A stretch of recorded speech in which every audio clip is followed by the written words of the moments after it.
akan menyampaikan sedikit tentang karya sastra anak, karena yang namanya cerita anak tidak akan terlepas dari karya sastra. Bapak Ibu sekalian, tadi disebutkan oleh Mr. Sam di antara tentang saya ada sebagai founder Cafe Sastra Nusantara. Nanti mungkin dengan izin Bapak Ketua, dengan izin host kita, dengan izin moderator kita, mungkin nanti Bapak Ibu bisa bergabung di Cafe Sastra Nusantara. Ini foundernya diantaranya Mr. Sam, ada saya dan Bapak Ketua KPPJB. Jadi Pak Prawiro juga termasuk founder, pendiri KSN. Ini diawali dari betapa banyak guru-guru atau mungkin praktisi pendidikan, kemudian para karyawan, para pekerja. Jadi tidak hanya guru saja,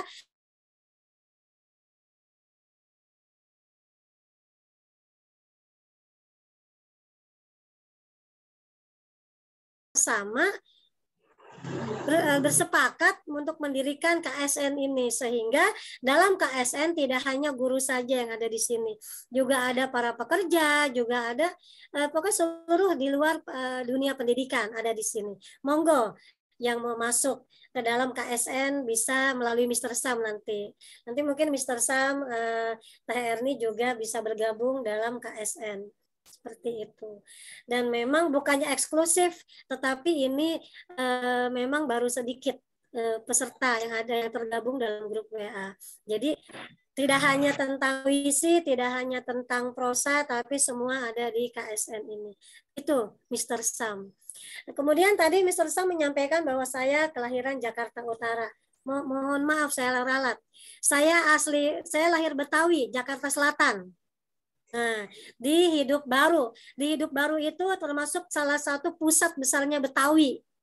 Saya lahir dan besar di Hidup Baru, Jakarta Selatan. Sehingga ketika saya diminta oleh Bapak Ketua dan Mr. Sam, Bu Lina menjadi narasumber ya kelas Betawi, oh siap. Karena aye, nah kalau Betawi itu aye, kalau Bekasi gue. Dan mungkin bagi yang bukan Betawi dan Bekasi asli akan mengatakan begini. Ya elah, kagak sopan banget ngomongnya gue elu, tapi seperti itulah yang memang bahasa sapaan di Bekasi gue elu tuh udah biasa. Mungkin dengan orang tua, tapi kalau di Betawi memang aye, baba, empo itu Betawi. Dan memang ketika saya di Bekasi dari tahun 87. Diketahui saya berdarah Minang, Bapak Ibu sahabat penulis. Orang tua saya asli Minang, kan di sini ya. Sebelum sekali lagi tak kenal maka tak sayang. Jadi saya mengenalkan diri dulu kenapa saya diminta menjadi narasumber kelas Betawi yang akhirnya untuk menarik peminat para sahabat penulis menjadi cerita anak gaul. Jadi saya berdarah Minang asli, tapi saya lahir dan besar di Jakarta Selatan.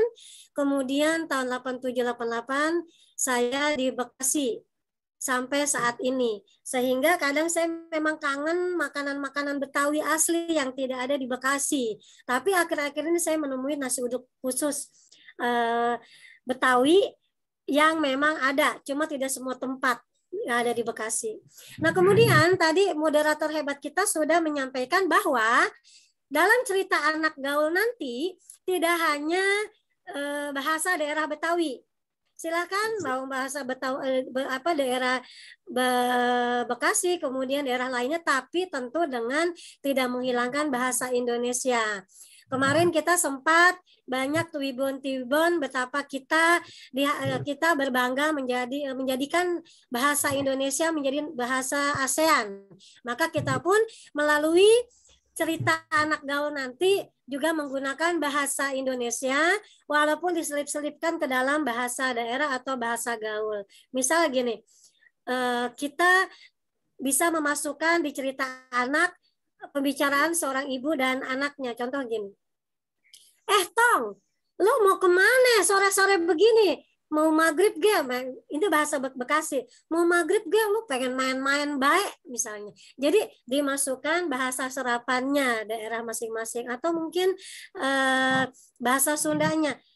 Neng, mau kemana maghrib-maghrib? Jadi ada serapan, panggilan, sapaan, atau bahasa dari bahasa daerah masing-masing yang tentu nanti akan diartikan di mungkin bisa di bawah halaman itu atau mungkin diartikan di belakang cerita dari yang Bapak Ibu sudah tulis. Seperti itu. Mungkin itu ya Mr. Sam, tak kenal maka tak sayangnya.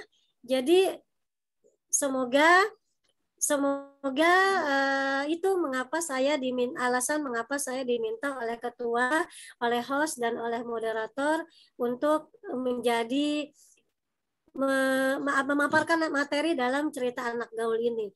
Mungkin karena memang dari asal saya yang memang Betawi kuat, Bekasi kuat. Kemudian ini saya berikan juga sebentar. Ini mungkin kurang saya perbesar dan ini di sini saya akan memberikan semangat untuk kita semua, untuk diri saya dan untuk sahabat penulis bahwa menulis buku itu tidak sulit. Yang sulit adalah mengubah mindset ya dan mengatakan menulis buku itu gampang. Jadi ketika saat ini kita semua mungkin ada yang baru bergabung atau mungkin ada yang baru mau akan menulis, dalam mindset kita langsung mengatakan bahwa menulis buku itu gampang. Jadi sudah ada dalam pikiran kita, mindset kita, menulis itu gampang. Bismillah. Seperti tadi dalam moto saya bahwa kita menulis itu dalam rangka meraih ridha ilahi rabbi, bukan hanya ingin menjadi terkenal atau buku kita laku kalau misalnya dijual, karena memang lillahi ta'ala dan takdir itu akan menemui kita. Nah, ini beberapa hasil karya saya dari kurang lebih antologi lebih dari 25, ini diantaranya. Ini merupakan hasil karya saya. Saya tutup perkenalan dan kita akan masuk ke dalam cerita anak.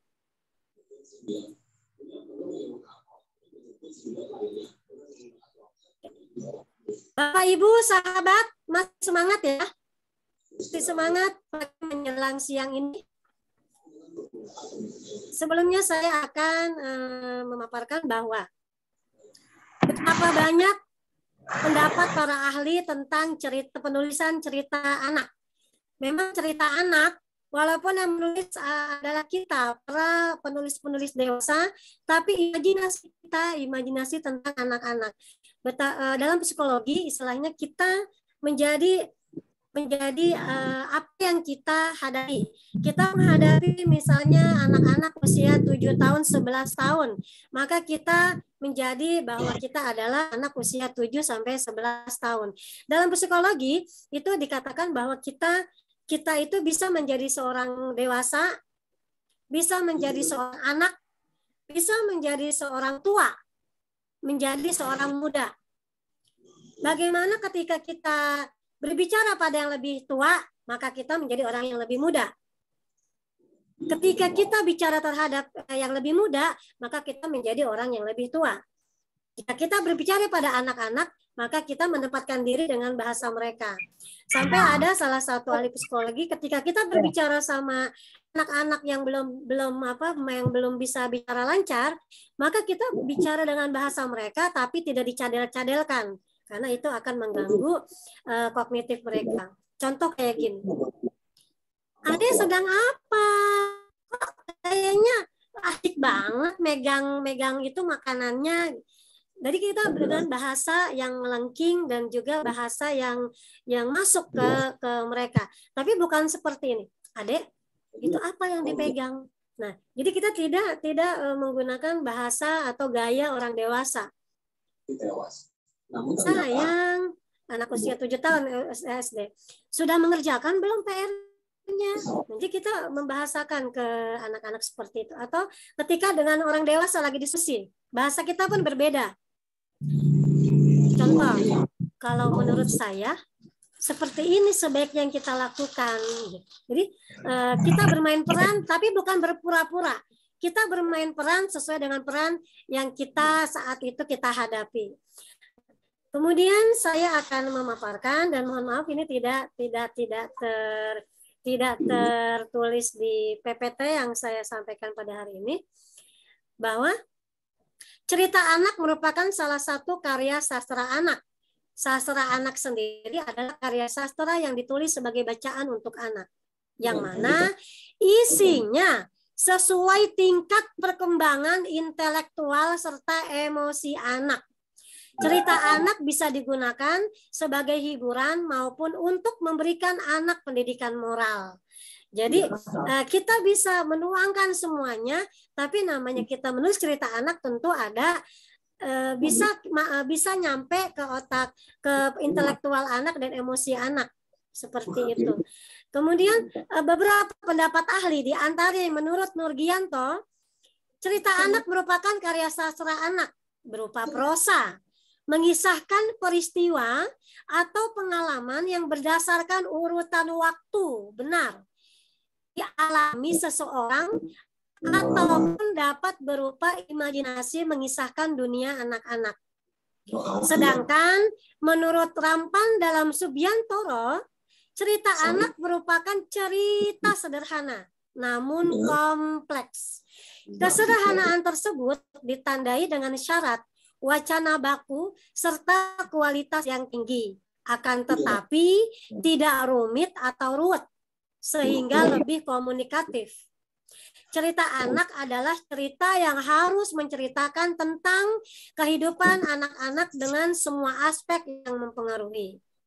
Nah, dapat disimpulkan dari dua pendapat ini bahwa bacaan untuk anak yang isinya kisah seputar anak-anak yang boleh diceritakan, menghibur, serta sesuai tingkat perkembangan intelektual dan emosi anak.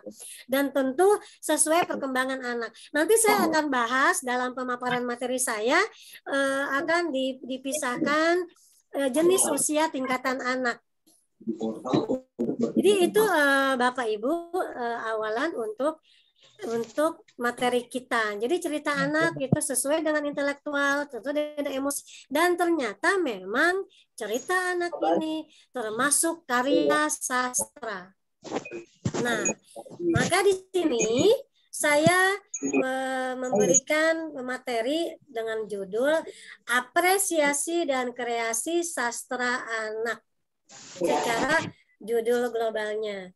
Yang disampaikan oleh saya, kelas menulis cerita anak gaul melalui Zoom meeting. Nah, hakikat sastra anak. Bagaimana kita mau berbicara tentang cerita anak kalau kita belum mempelajari, kalau kita belum memahami hakikat sastra anak. Sastra anak meliputi semua jenis penulisan kreatif dan imajinatif yang khusus untuk dibaca dan menghibur anak-anak. Sastra anak-anak bukan dibatasi oleh siapa pengarangnya, melainkan untuk siapa karya itu diciptakan. Berisikan cerita yang mencerminkan perasaan anak-anak, pengalaman anak-anak, serta dapat dipahami dan dinikmati oleh anak-anak sesuai dengan pengetahuan anak-anak. Sastra anak-anak menempatkan anak-anak sebagai fokusnya. Seperti tadi, sesuai dengan pendapat dari Nurgianto dan juga Subiantoro, bahwa memang harus sesuai dengan perkembangan. Mohon maaf, Pak Mr. Sam mungkin di mute dulu ya. Bagian yang pertama, linknya ada di deskripsi dan di akhir video. Film yang dirilis pada tahun 2020. Mungkin di mute dulu. Terima kasih. Jadi kita bisa fokus. Terima kasih, Mr. Sam. Ya, jadi seperti tadi pendapat tadi bahwa kita betul-betul menempatkan anak-anak sebagai fokusnya dan sesuai dengan perkembangan intelektual, emosional, dan perkembangan anak-anak. Walaupun kita adalah penulisnya, mungkin ada yang nenek-nenek, yang kakek-kakek, yang dewasa, tapi kita menempatkan anak-anak sebagai fokus kita. Kita apa, Mr. Sam? Nenek-nenek, kakek-kakek, orang dewasa? Nah, saya ingin jadi nenek-nenek, tapi belum tuh. Kemudian apresiasi sastra reseptif adalah penghargaan. Menurut Muhammad 2017, penilaian dan pengertian terhadap karya sastra anak-anak baik yang berbentuk puisi maupun prosa, yang dapat dilakukan dengan cara membaca, mendengarkan, dan menyaksikan pementasan drama. Jadi karena kita fokusnya cerita anak, maka kita di karya sastra prosa. Seperti itu. Nah, di sini ditekankan dalam apresiasi sastra reseptif bahwa ada pendekatan emotif, pendekatan didaktis, dan pendekatan analisis. Nah, kita emotif tentu kita harus mempelajari emosi anak-anak. Didaktis tentu kita harus mempelajari intelektual anak-anak, menganalisis. Yang kita akan tuliskan ini tentang apa? Anak-anak mana? Anak-anak apakah di kampung, di desa, di kota, anak-anak di daerah Betawi, Bekasi, Betawi-Bekasi aja berbeda. Kemudian Betawi pun juga ada yang Jakarta Selatan, Jakarta Pusat, Jakarta Utara. Saya pun juga besar di Jakarta Utara, itu berbeda dengan Jakarta Selatan. Jakarta Selatan itu pusatnya pemerintahan. Sedangkan Jakarta Utara itu pinggiran. Di Jakarta Pusat termasuk juga pusat kota tapi pertengahan. Berbeda dengan Jakarta Selatan. Kemudian belum lagi di Jakarta Barat, belum Jakarta Timur. Itu saja sudah berbeda. Kemudian Bekasi Cikarang, Bekasi Tambun, Bekasi Cibitung berbeda. Dan tentu mungkin kita akan memakai daerah Sunda. Nah, Sundanya ini berbeda antara Kuningan, Karawang, Bandung. Bandung pun juga Bandung Barat, Kota Bandung. Ya, jadi semua kita harus melihat, maka kita harus banyak mencari referensi di Google atau di buku atau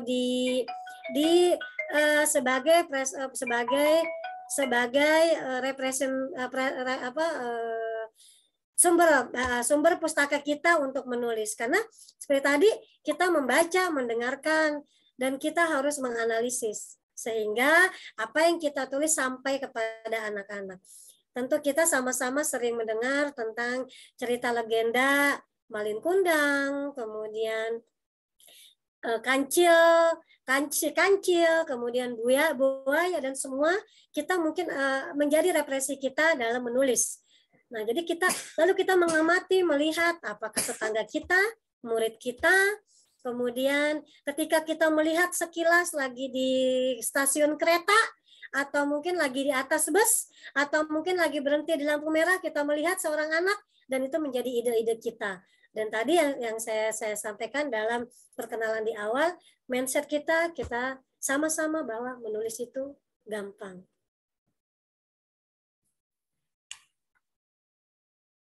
Kemudian, apresiasi karya sastra yang menekankan pada proses kreatif dan penciptaan.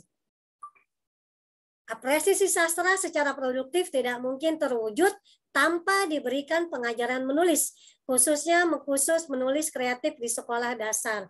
Nah, ini kita bisa melihat, menurut Hartati dari tahun 2016, bahwa kita bisa melihat, mencari sumber dari sekolah-sekolah, materi-materi di sekolah dasar.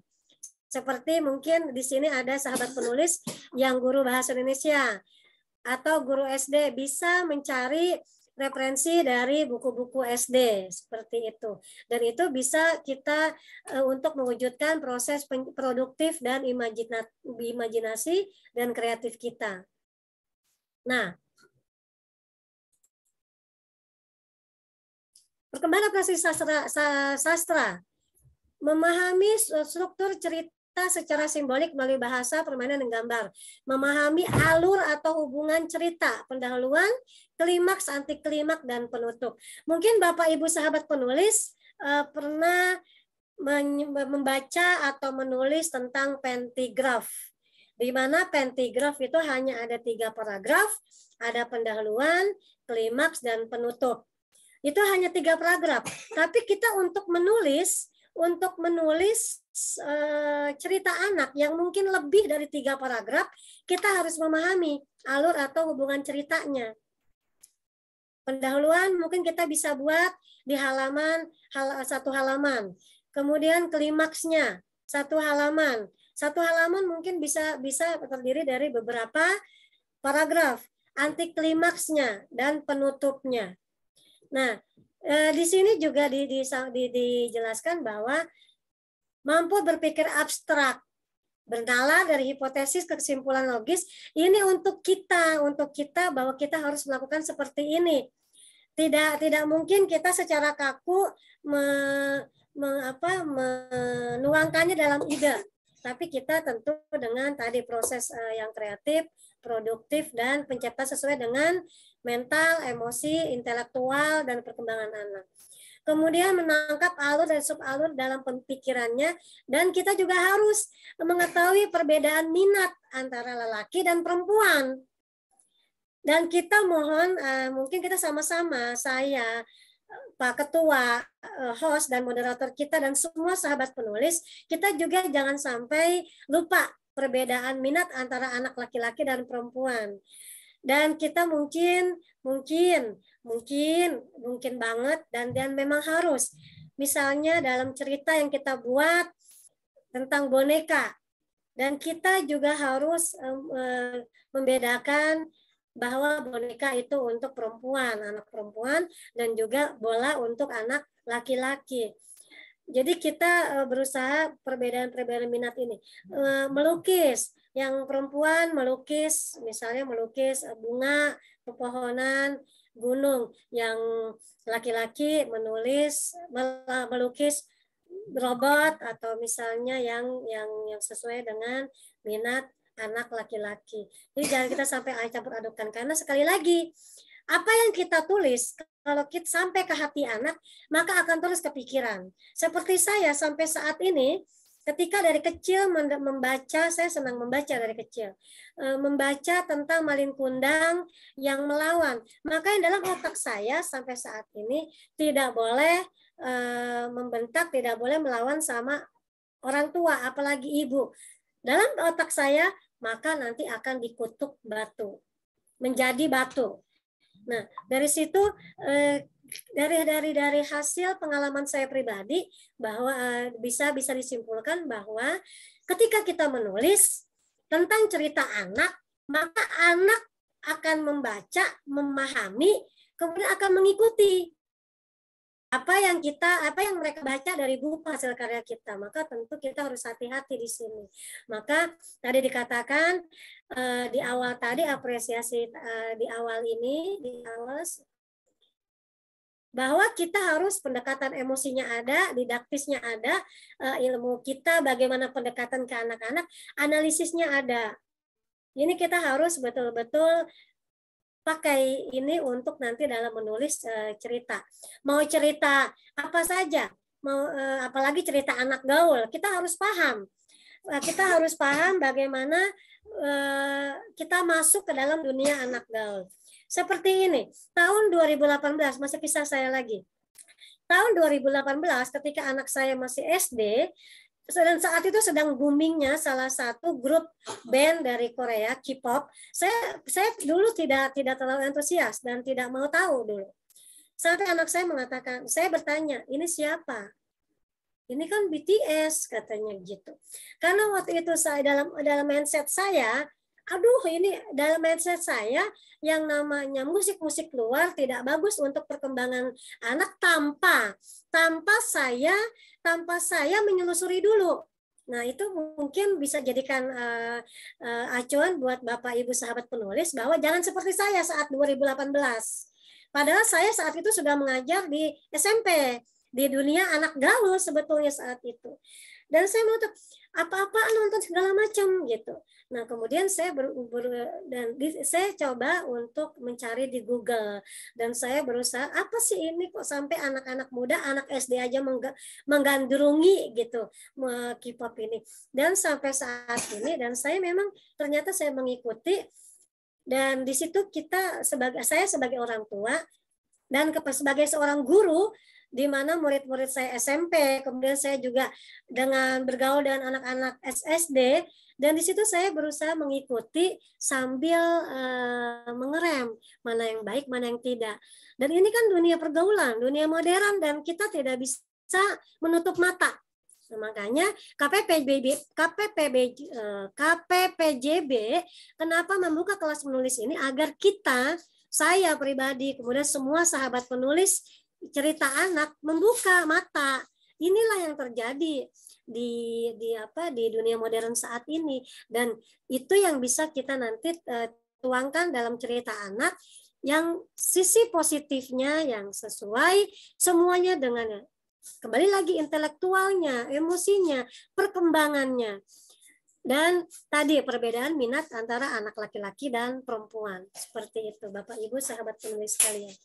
Tadi di awal saya juga mengatakan bahwa nanti saya akan memaparkan tentang tahapan usia. Ada 1-2 tahun saya, Bapak Ibu sekalian, sahabat penulis, cerita anak gaul, setiap ada book fair di Senayan, saya selalu memborong buku anak sebanyak-banyak. Dan itu tidak hanya untuk anak saya saja, untuk ponakan saya juga, dan juga untuk tetangga. Di 1 sampai 2 tahun kita sama-sama sering melihat bahwa dalam cerita anak usia ini banyak sekali cerita bergambar. Saya sampai membeli, nanti dulu saya melihat, ternyata nggak ada di depan saya, tidak ada ternyata, karena saya sudah ngasih ke tetangga. Dia kecil tebal bukunya, misalnya membersihkan tempat tidur, gambarnya tempat tidur anak perempuan dan anak laki-laki. Pas dibuka itu anak sedang membersihkan tempat tidur. Nah, kita orang tua atau orang terdekat ya bisa, ayo nak, ini apa? Itu bersihin tempat tidur. Kan ada anak yang usia 2 tahun yang sudah bisa bicara, atau mungkin dia kasih pakai kode bahwa dia nunjuk tempat tidur, membersihkan tempat tidur. Kemudian 2-7 tahun. Nah, 1-2 tahun nerimanya permainan, macam-macam tindakan, sedikit memperhatikan kata-kata. Karena mereka yang mereka lihat adalah gambar, warna-warninya, dan gambar-gambar yang menarik perhatian mereka. Kemudian 2-7 tahun, mereka memahami struktur cerita secara simbolik melalui bahasa, permainan, dan gambar. Yang seperti tadi saya katakan bahwa anak 2 tahun ada yang sudah bisa mengucapkan kata-kata dengan jelas. Maka dia bisa memahami struktur dengan melalui bahasa. Misalnya, ini apa sayang? Itu tempat tidur, contohnya. Kemudian, ini apa? Itu kakak. Nah, kakak lagi ngapain? Kakak beresin tempat tidur. Nah, jadi melalui cerita, anak bisa memahami gambar, memahami kata-kata. Gitu. Nah, usia 2-7 tahun juga mereka sudah memahami alur atau hubungan cerita yang tadi kakak beresin tempat tidur. Nah, kemudian usia 6-7 tahun mereka sudah bisa menceritakan kembali. Oh, itu ada anak perempuan memberesin tempat tidur biar rapi. Dan mereka sudah bisa mengulangi apa yang mereka baca dengan kata-kata mereka sendiri. Nah, seperti yang tadi di awal tadi ada pendahuluan, klimaks, anti klimaks, dan penutup. Nah, dalam cerita yang kita akan tulis nanti kita memperhatikan ini. Kemudian 7-11 tahun. Tanggapan yang fleksibel, memahami struktur sebuah buku. Seperti tadi ada pendahuluannya, kemudian ada di bab 1, di halaman selanjutnya nih tentang apa. Memahami struktur sebuah buku, alur, sorot balik, dan identifikasi berbagai sudut pandang cerita. Mereka sudah bisa memahami semuanya.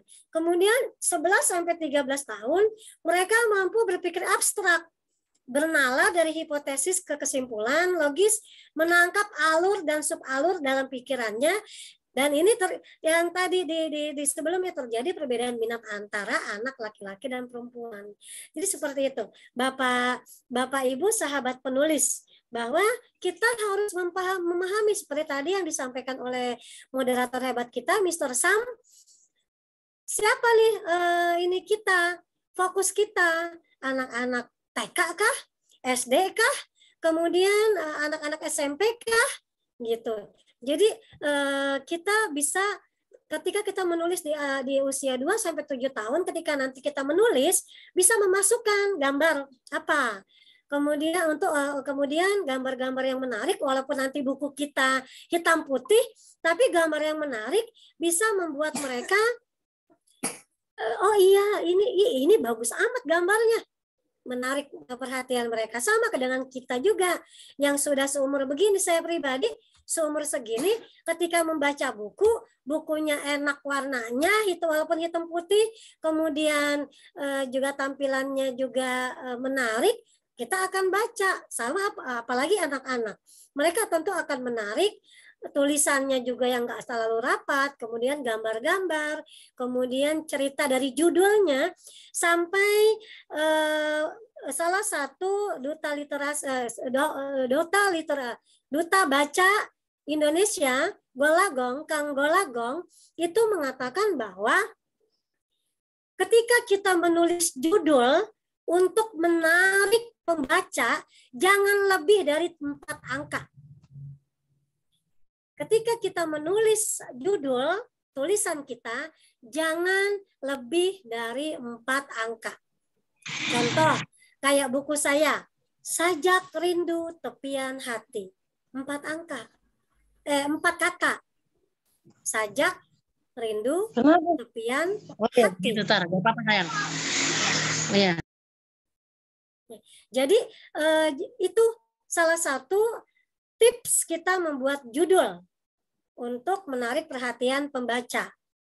Kemudian karena kita fokusnya adalah segmennya adalah anak-anak, tentu kita juga akan membuat lagi judul yang menarik perhatian mereka.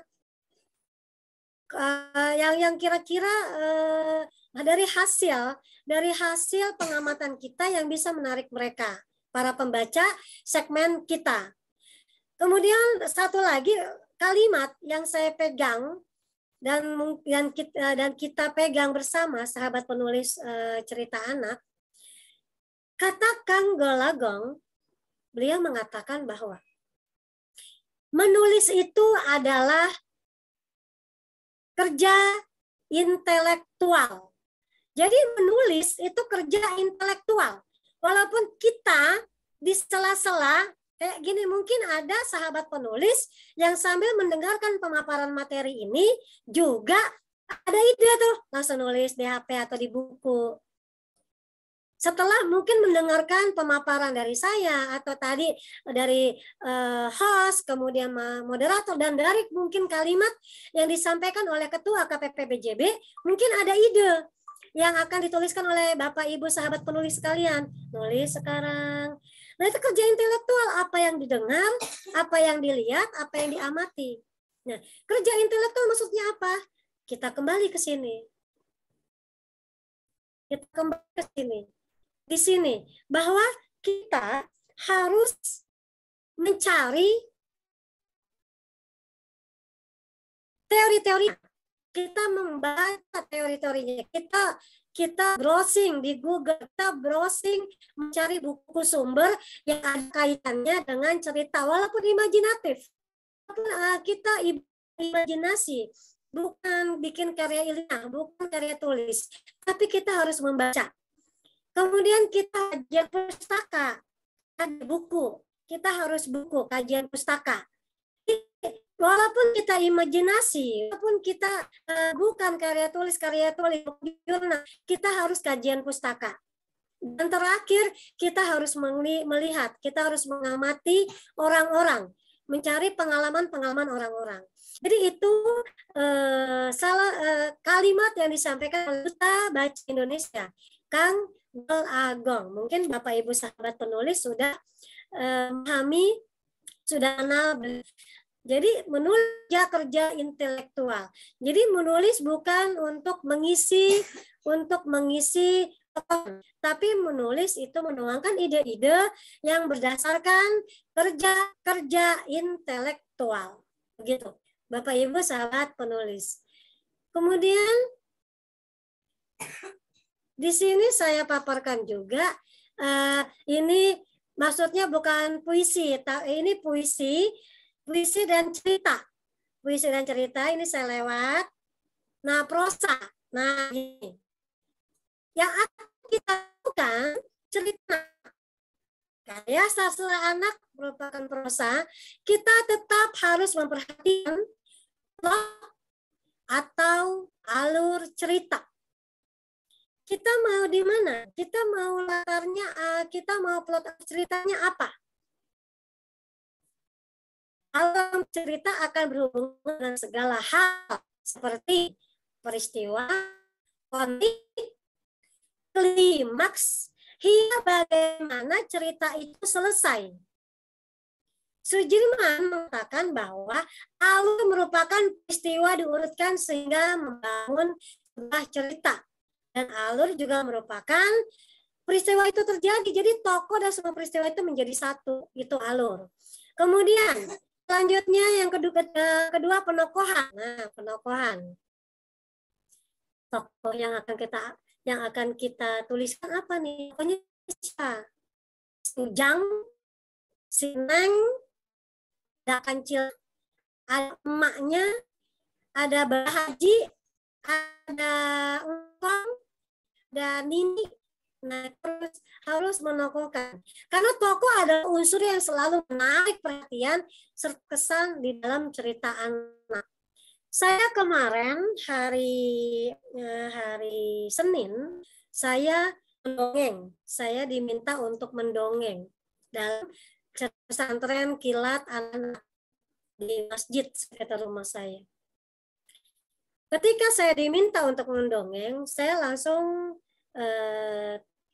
dalam pikiran saya berencana saya nggak sendiri, saya akan ditemani.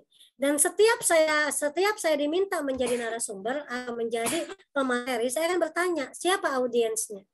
Saya bertanya kepada panitia, anak-anaknya usia berapa tahun, kemudian sampai tahun. Saya akan bertanya, kenapa? Agar saya masuk dalam dunia mereka. Nah, kemudian saya akan bertanya lagi, temanya apa? Saya diminta mendongeng, saya harus tahu temanya apa. Temanya ini. Nah, sudah dapat audiens, sudah dapat tema, lalu saya mencari referensi, lalu saya juga ke pustaka, saya juga baca. Kemudian saya juga melihat. Saya senang salah satu pendongeng yang ada di Kabupaten Bekasi, itu Kak Rian Hamzah, itu selalu ditemani oleh baik dia sendiri maupun boneka. Kemudian ada lagi pendongeng Kak Mul. Dia selalu memboneka juga. Nah, dan sehingga dari hasil kerja intelektual saya itu, dari hasil saya referensi, kajian pustaka, dan saya mengamati berdasarkan pengalaman di lapangan, maka tuing, hai semuanya, Assalamualaikum. Kenalkan, nama saya Bonbon. Saya menemani. Saya karena di Sanlat panggil Umi, menemani Umi bersama kakak-kakak dan adik-adik, abang-abang semuanya.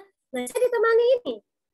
Dan ternyata setelah saya bersama Bonbon ini, anak-anak mengingat tokoh yang saya jadikan teman pada saat saya mengisi dongeng kemarin. Nah, dan bagi mereka tokoh Bonbon ini menarik. Karena apa? Karena bagi mereka Bonbon ikut puasa. Jadi gitu Bapak Ibu sahabat penulis. Mereka ingat Bonbon karena Bonbon ikut puasa bersama mereka. Umi, Bonbon puasa juga ya Mi, ya kan Bonbon boneka gitu, kata mereka. Umi, aku pengen dong puasa sama Bonbon. Sehingga ketika kemarin ada door prize, mereka dapat hadiah, mereka pengennya berfoto bersama Bonbon.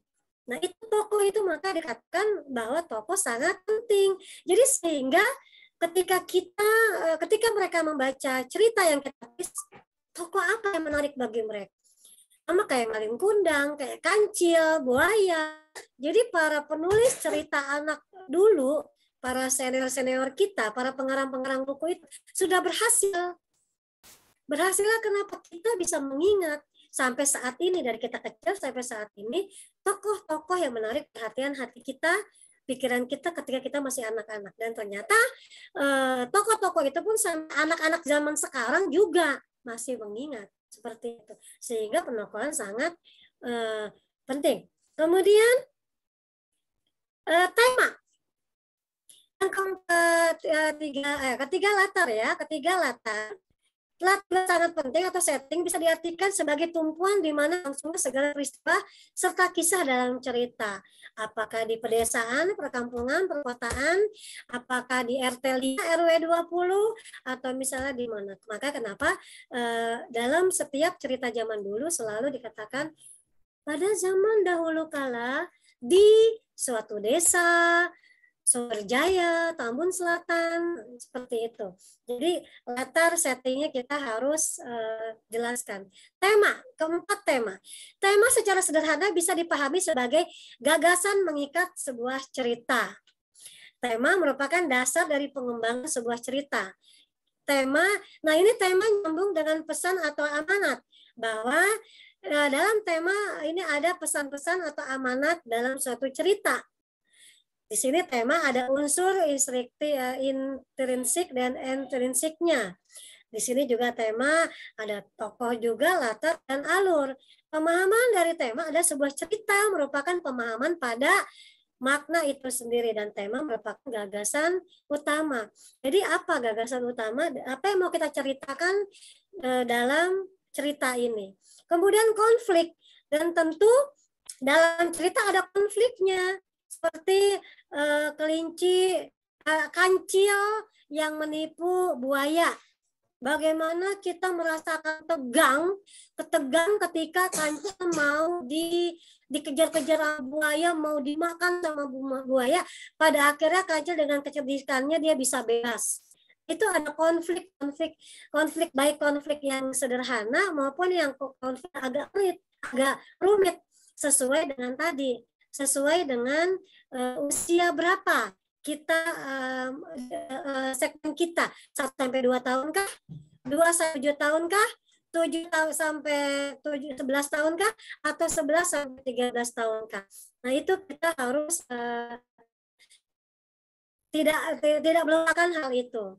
Kemudian sudut pandang. Nah, sudut pandang ini juga penting.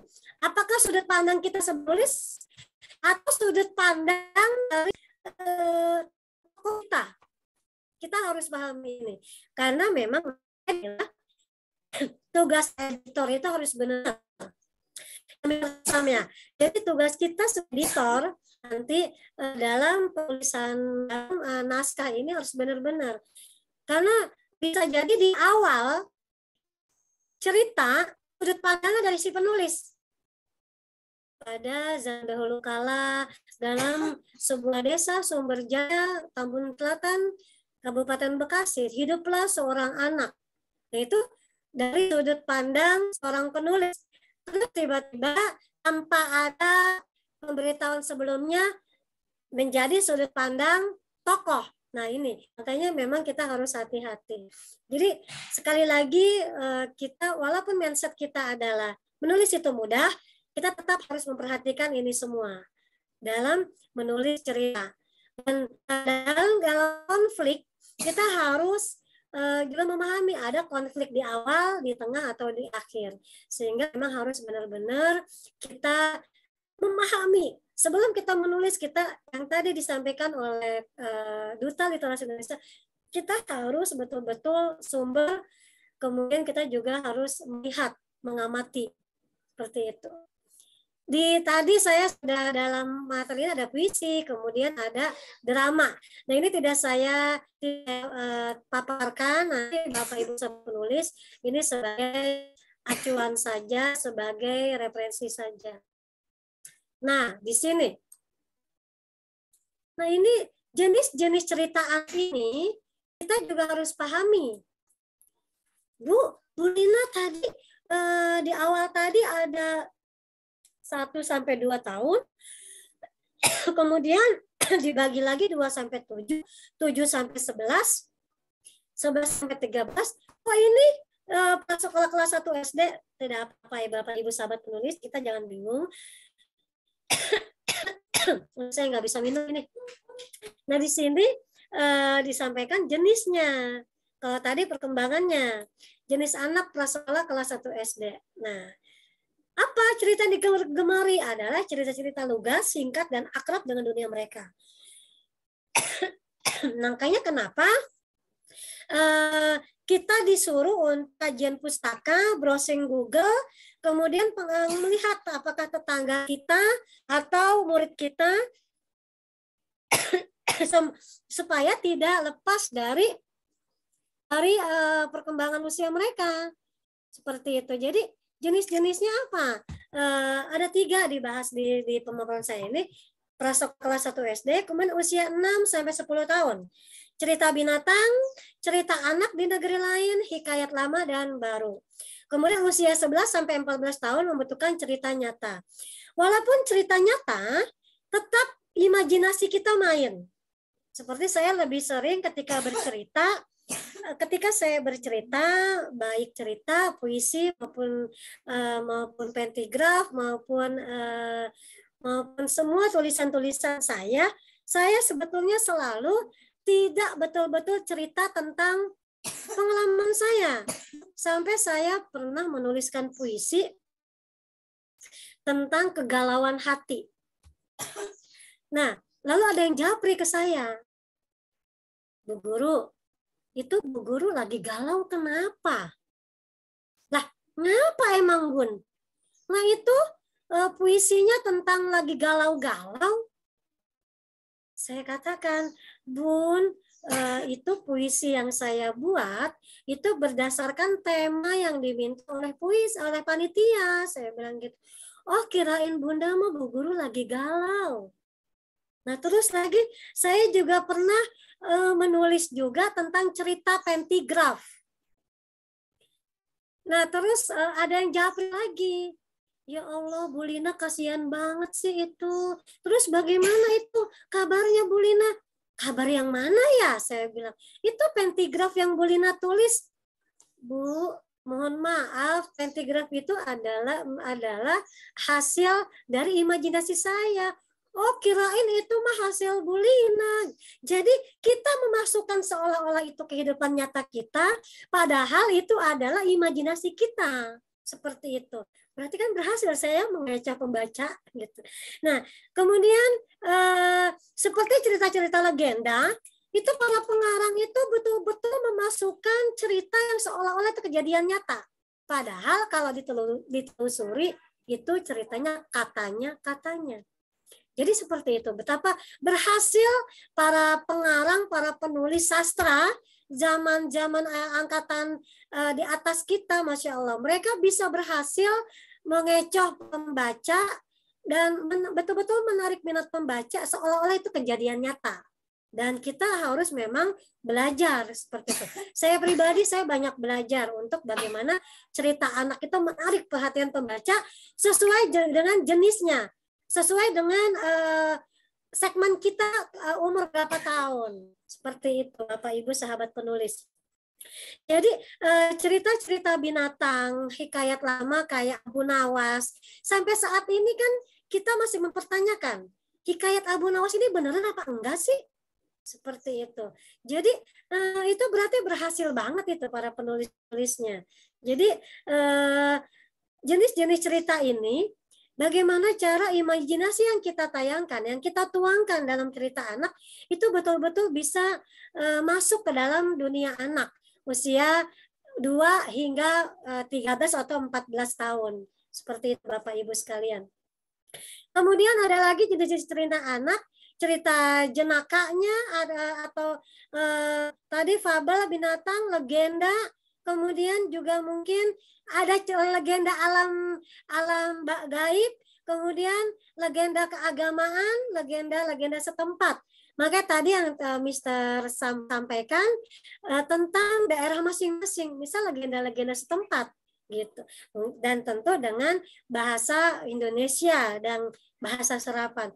Kemudian legenda perseorangan atau mitos bisa kita masukkan dan tentu kita sekali lagi sesuai dengan intelektual, emosi dan perkembangan anak-anak yang menjadi segmen kita. Di sini juga jenis sastra anak ada buku bergambar, fiksi realistik, fiksi sejarah, fiksi ilmu, cerita fantasi, biografi, dan mungkin kita masukkan puisi. Nah, jadi di sini kita bisa memilih, Bapak Ibu sahabat penulis bisa memilih mau yang mana, gitu, seperti itu. Nanti dari moderator, Mr. Sam akan menyampaikan dalam grup WA kita apa yang akan Bapak Ibu sahabat penulis cerita anak akan tulis. Terima kasih. Ya, demikian pemaparan yang bisa saya sampaikan. Mohon maaf dan kita sama-sama belajar, kita sama-sama bagaimana menuangkan ide-ide untuk menulis cerita anak. Kita tuangkan ide-ide imajinatif kita, kreatif kita, produktif kita untuk bagaimana penulisan cerita anak yang kita tulis bisa masuk dalam segmen anak-anak usia 1 sampai 13 atau 14 tahun. Sekali lagi, terima kasih. Assalamualaikum warahmatullahi wabarakatuh. Waalaikumsalam. Waalaikumsalam warahmatullahi wabarakatuh. Hatur nuhun, terima kasih Bu Lina sudah sama-sama Mr. Sam memaparkan materinya yang luar biasa tentang cerita anak. Ya, bagaimana kita menulis cerita anak, bahkan sangat luas ya. Pak, ini kategorinya udah academic writing nih Bu. Sudah belajar secara akademis nih kita ya, libur-libur santai.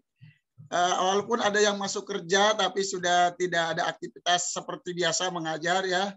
Tapi kita bisa belajar ini ilmu yang sangat bermanfaat dari Ibu Rosalina SPD MPD Kons ya. Beliau sekali lagi background pendidikannya bimbingan konseling, jadi sangat cocok nih mengkaji tentang tadi tingkatan-tingkatan target membaca, kemudian juga beliau juga tadi sangat bagus ya memaparkan bagaimana kalau kita bicara kepada anak ya, bukan dicadel-cadelin tapi cara intonasinya tuh ya beda lagi ketika kita bicara pada orang yang dewasa ya. Jangan sekarang terbalik, saya lihat orang dewasa bicaranya kayak anak-anak jadi kayak gele.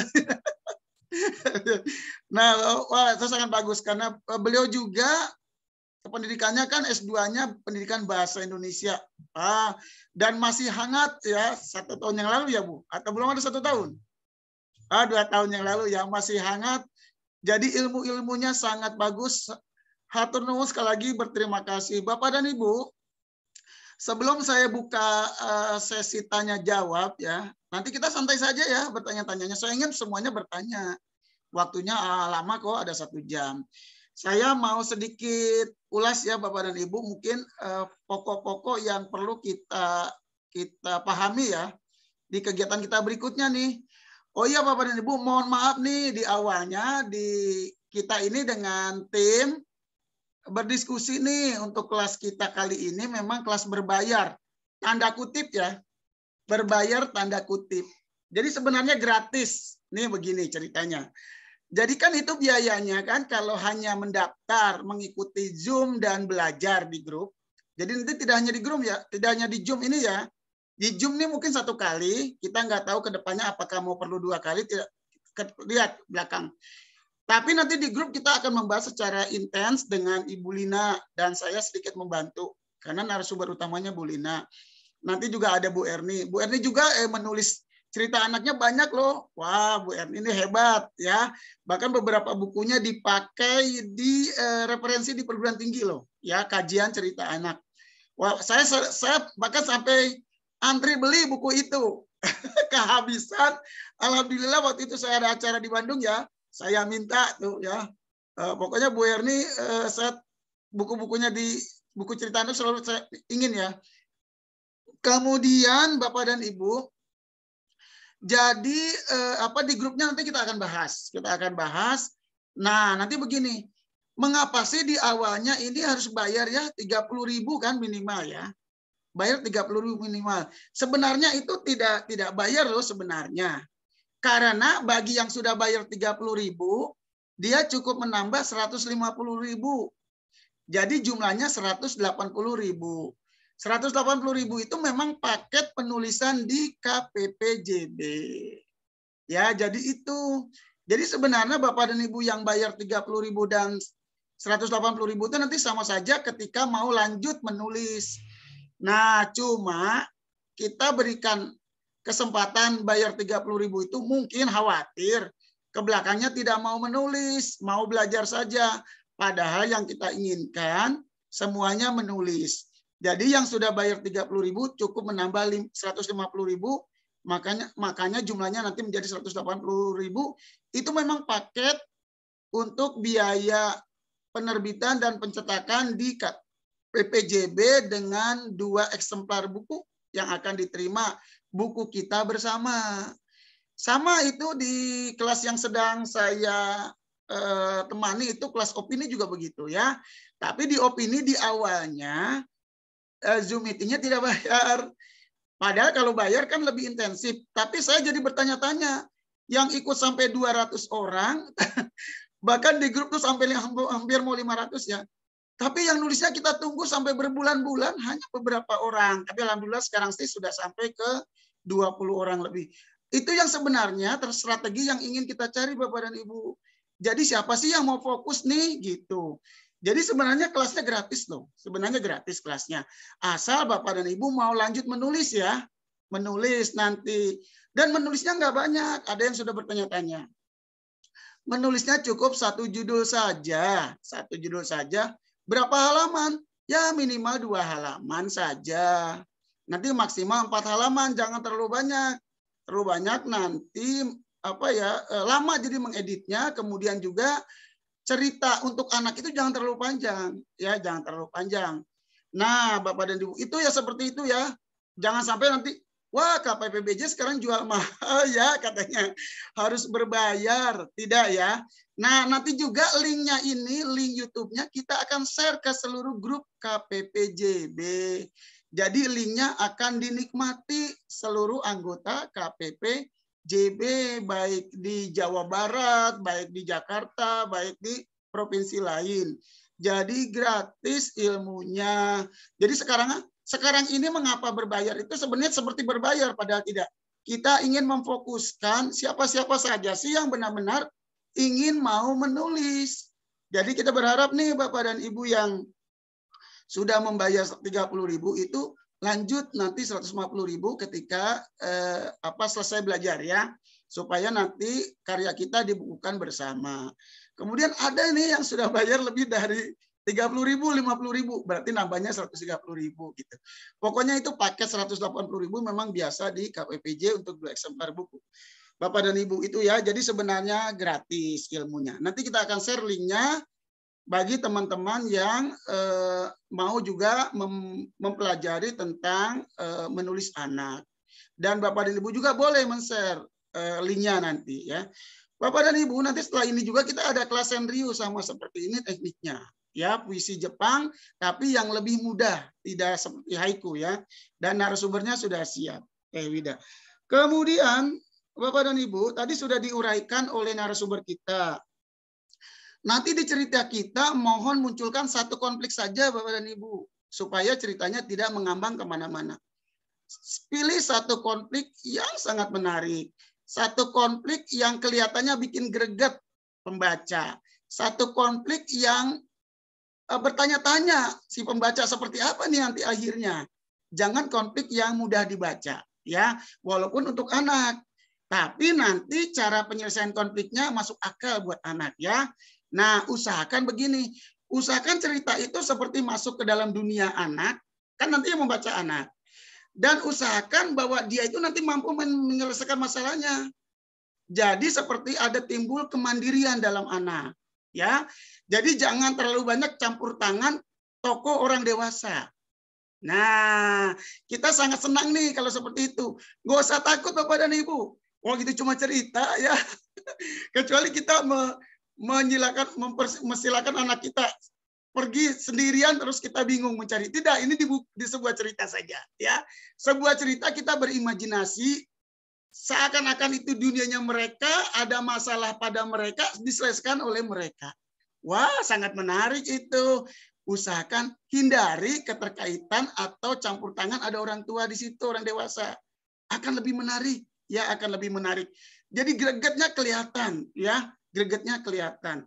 Nah, itu yang pertama, satu konflik saja.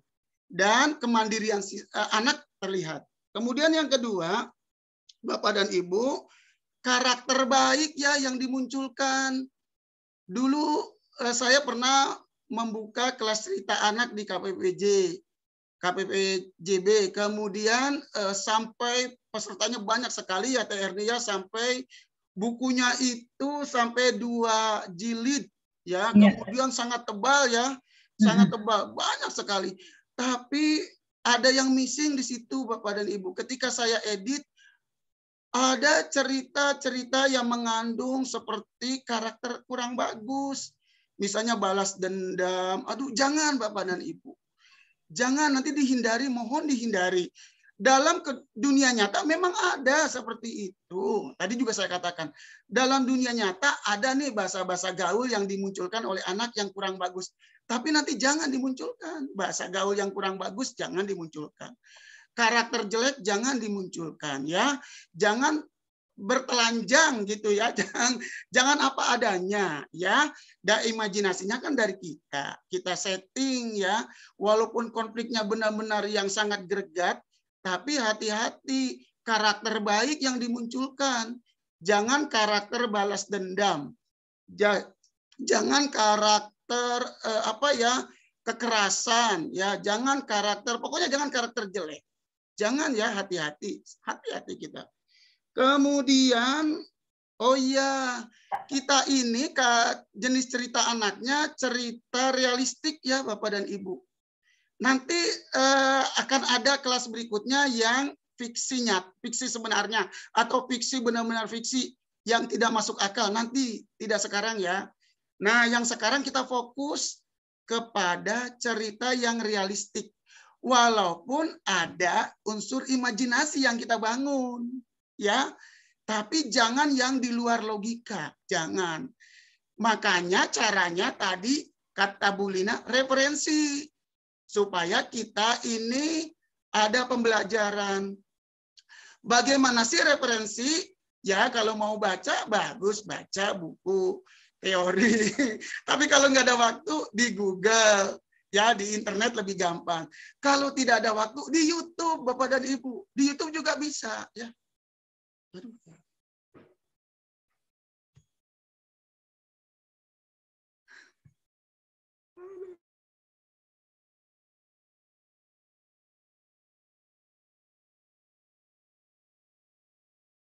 Ya, Ibu Satina bertanya. Ya, maaf tadi terputus ya. Terputus ya tahu nih. Ya, oke, sekarang kita nyambung lagi. Jadi Bapak dan Ibu tadi kita referensinya boleh baca buku, boleh dari Google, boleh dari YouTube. Ya, saya pernah nih memandu kelas cerita anak. Ada seorang ibu ingin sekali menulis cerita anak karena dia sudah biasa menulis. Tapi dia belum pernah menulis cerita anak. Lebih dari satu nih ya, lebih dari satu. Nah, saya bilang gini, kebetulan nih, saya ini Bu, ada YouTube nih Bu. Ibu lihat YouTube ini ya. Terus coba dari YouTube ini, Ibu imajinasikan, kira-kira ada konflik apa ya? Kira konflik ini. Oh iya, terus gimana coba cari jalan keluarnya? Alhamdulillah, jadi YouTube itu menjadi referensi bagi dia. Ya, saya juga pernah gini. Seorang ibu juga, saya rekam tuh ada kegiatan anak. Ya, kemudian anak itu, lalu saya tampilkan videonya ke dia. Nih Bu, kayak gini Bu, coba gimana? Terus ya. Lalu timbulkan konflik. Coba cari solusi. Nah, jadi ada referensi-referensi yang ada di sekitar kita. Ya boleh ya Bapak dan Ibu, dari YouTube juga boleh. Nah Bapak dan Ibu, lebih enak mah lihat aja anak. Anak direkam tuh yang lagi bicara, lagi main, itu direkam. Satu konflik nanti diambil. Satu topik kegiatan diambil ya. Nih Bapak dan Ibu, ini jangan sampai terlewat nih, saya khawatir terlewat. Kita fokus ke cerita anak, tidak di fabel, bukan fabel ya, bukan fabel. Bukan juga legenda, bukan cerita rakyat. Jadi cerita anak saja, cerita realistik, lihat saja anak bermain. Kalau yang sudah tidak punya anak kecil, anak tetangga saja lihat. Kalau tidak ada anak-anak Pak di lingkungan saya, ya udah lihat yang di YouTube ya, atau lihat cucu ya, atau suruh si anaknya itu ya, anak ibu ya yang sudah punya anak, tolong dong rekamin cucu ibu tuh gitu biasanya ya, rekamin lagi ngapain, direkam saja aktivitasnya. Dari situ muncul ide ya, muncul ide ya. Jadi itu. Jadi kita fokus ke cerita anak, bukan fabel, bukan legenda ya, bukan cerita rakyat. Kemudian Bapak dan Ibu, apalagi ini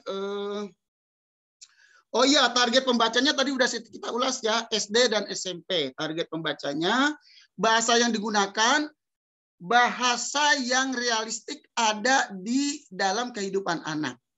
Boleh bercampur bahasa daerah, ya boleh. Boleh bercampur bahasa gaul yang mungkin belum baku, boleh ya. Asal kembali lagi jangan yang negatif ya. Anak saya nih lagi senang ya tadi ya yang BTS ya. Perempuan. Kalau saya tanya deh, ayam kepo. Nah, boleh menggunakan bahasa kepo, itu boleh ya. Jadi yang biasa memang ada. Jadi kita ingin mengungkapkan fenomena nih Bu, fenomena Bapak dan Ibu, fenomena yang ada benar sebenarnya.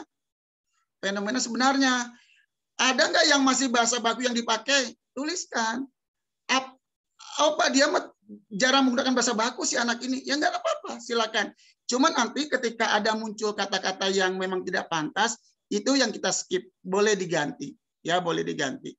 Bahkan bahasa Inggris muncul, nggak ada masalah. Ya, kemarin saya dengar itu ada seorang anak kecil sampai bicara gini, ih, kamu mati overthinking banget. Nah, jadi ada bahasa Inggris muncul, nggak ada masalah. Memang itu yang keluar dari mulut anak, gitu ya, Bapak dan Ibu. Jadi boleh bahasa daerah, boleh bahasa Inggris, boleh bahasa slang ya, bahasa gaul, tapi hindari yang negatif ya, hindari.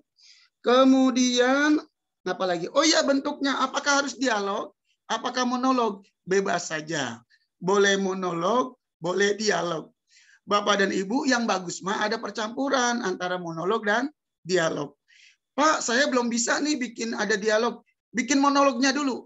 Boleh, sampai selesai monolog. Nanti kalau ada waktu, masukkan dialog di situ. Ya, oke. Kemudian apalagi ya? Oh iya, ada yang bertanya ke saya, apakah ada gambar? Tidak, kita tidak ada gambar Bapak dan Ibu karena akan perlu seorang ilustrator. Jadi kita hanya tulisan saja ya. Nanti mungkin fontnya yang akan kita perbesar supaya anak SD lebih senang. Biasanya kita pakai 12. Mungkin nanti kita akan diskusi nanti dengan penerbitnya. Oke Bapak dan Ibu, kita akan buka sesi tanya jawab. Tadi Ibu Sakti ya. Bu Sakti sudah angkat tangan. Nanti juga dibantu host melihat siapa yang sudah angkat tangan ya. Bu Sakti silakan untuk bertanya. Ya, Assalamualaikum. Terima kasih waktunya Kak. Tadi maaf terlambat. Boleh Kak Tina berbagi contoh untuk yang pentigraf sehingga membuat pembaca tadi seakan-akan itu benar-benar dari kejadian nyata Kak Lina, karena terus terang untuk pentigraf ini aturan bakunya saya sendiri masih belum menguasai Kak Lina.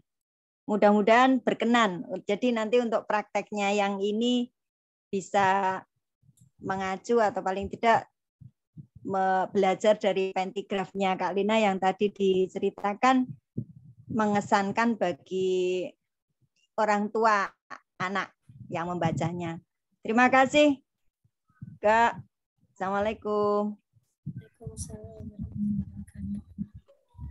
Bagaimana, Mr. Sam? Bu Lina kayaknya mungkin satu-satu saja dilanjut.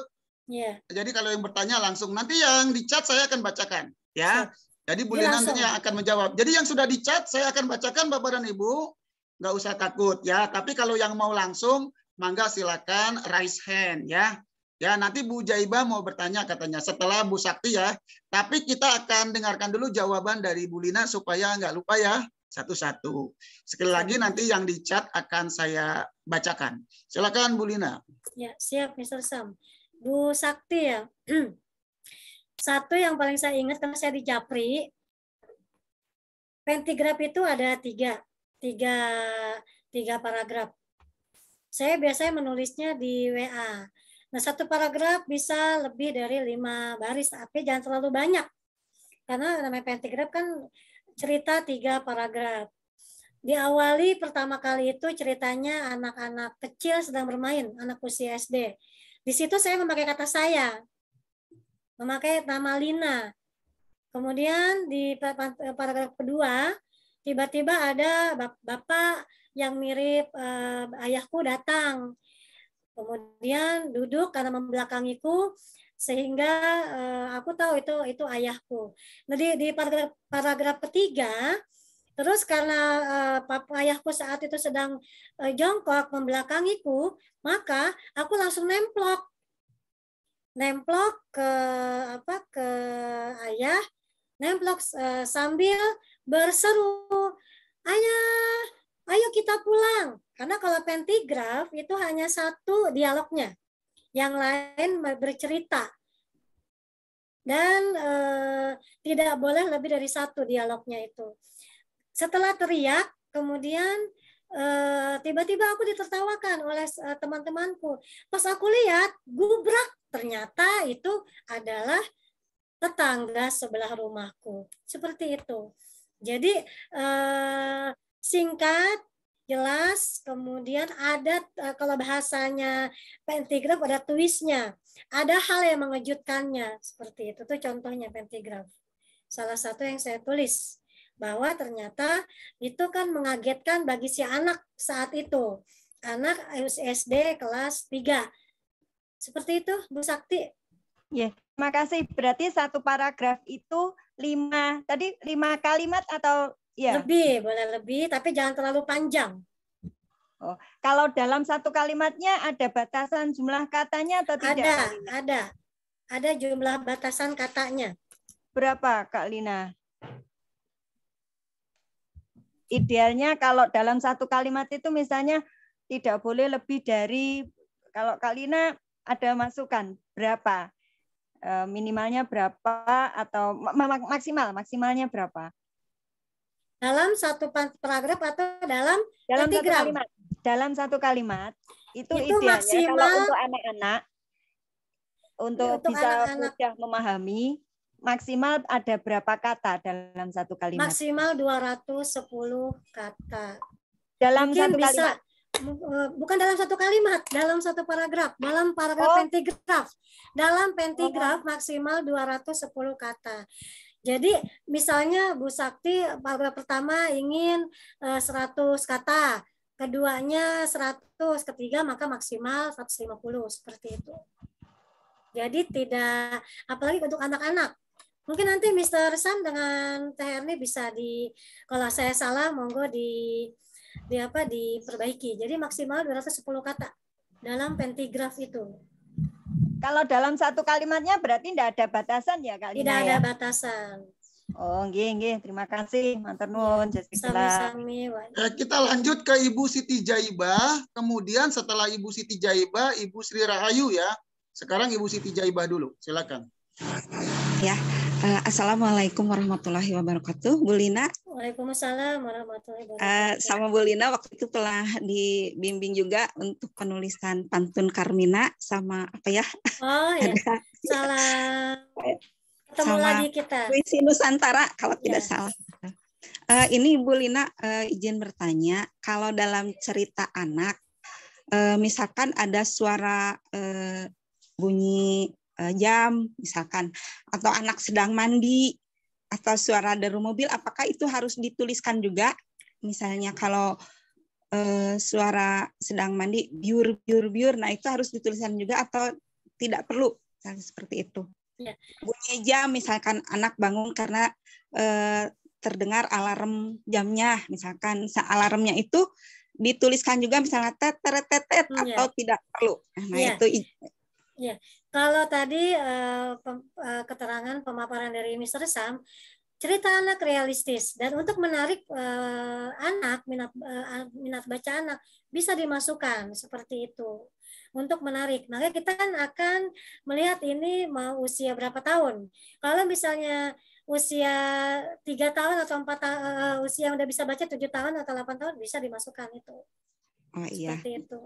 Berarti kalau untuk usia dari misalkan sampai SMP itu tidak perlu ya Bu dimasukkan suara-suara seperti itu ya? Tergantung dari unsur ceritanya bagaimana. Kalau emang ceritanya harus seperti itu ya dimasukkan, tidak apa-apa, menarik. Karena anak SMP juga juga mereka juga inginnya yang menarik-menarik. Makanya kenapa cerita anak kita itu sampai 14 tahun, SMP kelas 1 atau kelas 2. Karena memang masih senang gitu. Iya. Ya, terima kasih Bu Lina atas ilmunya. Jazakillah. Ya, lanjut Ibu Sri Rahayu, silakan. Baik, terima kasih. Assalamualaikum warahmatullahi wabarakatuh. Waalaikumsalam warahmatullahi wabarakatuh. Terima kasih atas kesempatannya dan terima kasih juga atas ilmu ya, hari ini banyak sekali pengetahuan yang disampaikan terkait dengan penulisan cerita anak ya dari Ibu Lina dan juga ulasan dari Pak Saiful dari Mr. Sam. Hanya dari beberapa yang sudah disampaikan tadi, ada satu pertanyaan saya ini terkait dengan nanti rencana menulis cerita yang akan kita laksanakan terkait dengan tema. Nah, tema untuk usia anak antara 6 sampai 11 tahun itu kira-kira yang paling menarik itu tentang apa? Itu yang pertama. Ataukah temanya nanti ditentukan oleh komunitas ini, ataukah kita bebas untuk memilih tema sendiri? Terima kasih. Terima kasih. Waalaikumsalam warahmatullahi wabarakatuh. Bu Sri, karena kita kelas menulis cerita anak, maka untuk tema nanti akan disepakati oleh panitia. Yang jelas saat ini sebelum kita akan berlanjut di grup WA, mulai tuh mengamati referensi ke perpustakaan segala macam. Nanti tema-tema agar kita semua sama sesuai dengan tujuan dari kelas menulis cerita anak ini, maka tema akan disepakati oleh panitia. Seperti itu, Ibu Sri Rahayu. Baik, Bu. Terima kasih. Sama-sama. Selanjutnya saya akan bacakan beberapa chat yang sudah masuk ya. Yang pertama dari Ibu Satimah ya. Bu Satimah ini tadi sudah mau bertanya tentang, sebentar. Nih saya kembali lagi ke atas. Bu Satimah katanya, izin bertanya. Berarti cerita apa yang akan kita tulis? Pertanyaan kedua, mohon maaf jika di luar topik. Di medsos sedang banyak dibahas terkait akan ada pengurangan jumlah buku ber-ISBN. Mohon info terkait ini.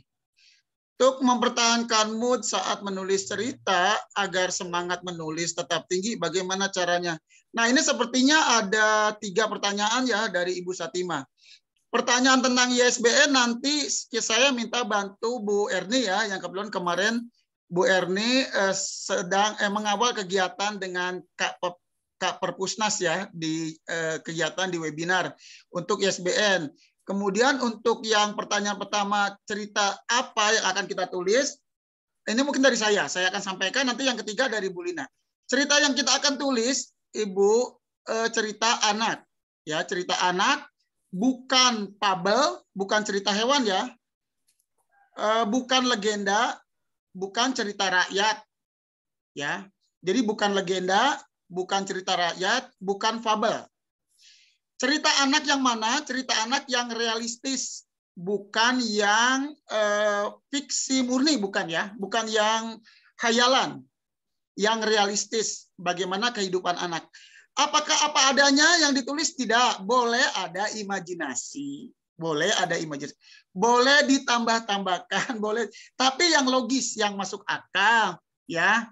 Nah, jadi lihat saja dulu kehidupan anak, referensi, sebagai referensi, seperti itu nanti dikembangkan ceritanya. Itu akan lebih mudah.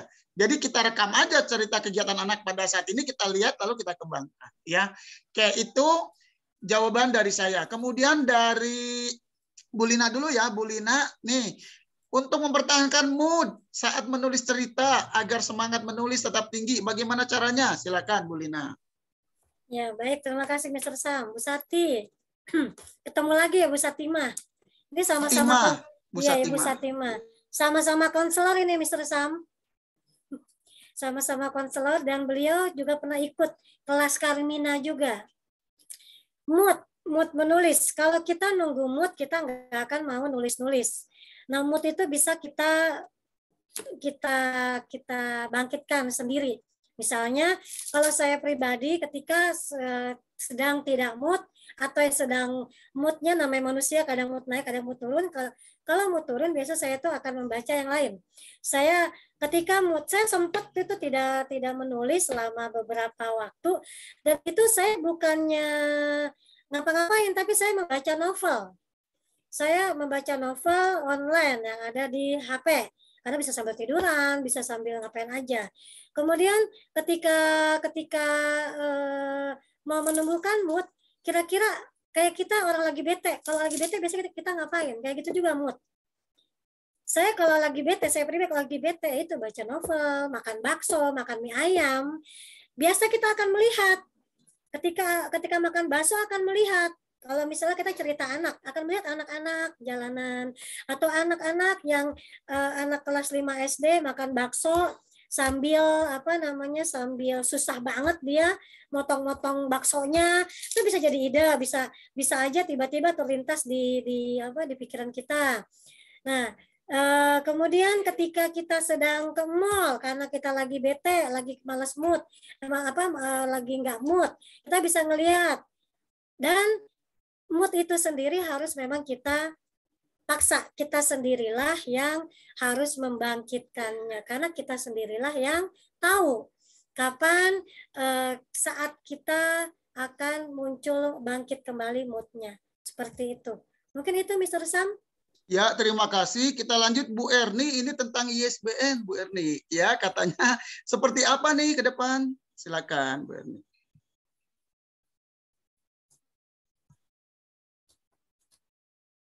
Baik, terima kasih Mister sudah memberikan waktunya kepada saya.